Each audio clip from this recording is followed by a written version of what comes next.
Hi, I'm Ian MacRae. I'm the entomologist at the University of Minnesota's Northwest Research and Outreach Center. This year we're doing a number of projects, and one of them is assessing drones to apply insecticides and other pesticides to research plots in wild rice. When we're trying to evaluate an insecticide, we want to get nice even coverage, and it requires walking at a set speed, but wild rice plots are flooded. And on top of that, the plant itself is usually 7 or 8 feet above your head. It's difficult to do this with a backpack applicator. One of the things we decided was maybe drones would give us really good application. Now, of course, we're working with potatoes here, which is a crop that I'm more familiar with than wild rice, but we're working with the drone this summer in potato plots to work on some of the guidance issues and to come up with some of the actual application techniques that we'll be using in wild rice. Later this summer, we will be spraying wild rice, and we'll also be comparing the application from the drone with aerial application, because most of the application of insecticides and pesticides in commercial wild rice are done with an aerial applicator. So we want to get a really good idea as to whether or not the drone coverage is going to be close to or similar to, or at least as good as what we're seeing in commercial fields. And that will let us know that our research is much more applicable, that those results are applicable to what's happening in production.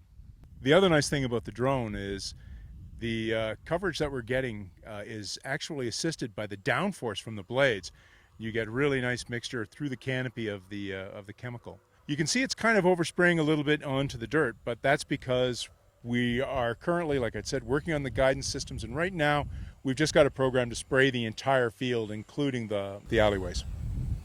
Hi, my name's Tim Baker. I'm a researcher here with Ian MacRae at the Northwest Research and Outreach Center. I'm the guy that makes the drones fly, figures out how to fly them, and then we do our business. This drone here can actually do 2 flights and 1 battery load. It's about 6 minutes of flight when you start with a full load, which is 10 liters, and we can cover about 2 acres with that, with 2 flights. With more batteries, we can do more acreage. The whole process, 2 acres, about 12 minutes it takes. The onboard guidance systems for the drone are automated so that to the point where it will return right back to the launch site, and should it run out of chemistry, if the tank should run dry halfway through the flight, it will come back to be reloaded and then go directly back to the spot where it had last sprayed. So this actually is a really good solution for the problem we're dealing with. This project with the drones on wild rice is a collaborative project with Dr. Jennifer Kimball. She's the wild rice breeder at University of Minnesota, and this is supported by Rapid Agricultural Response Fund.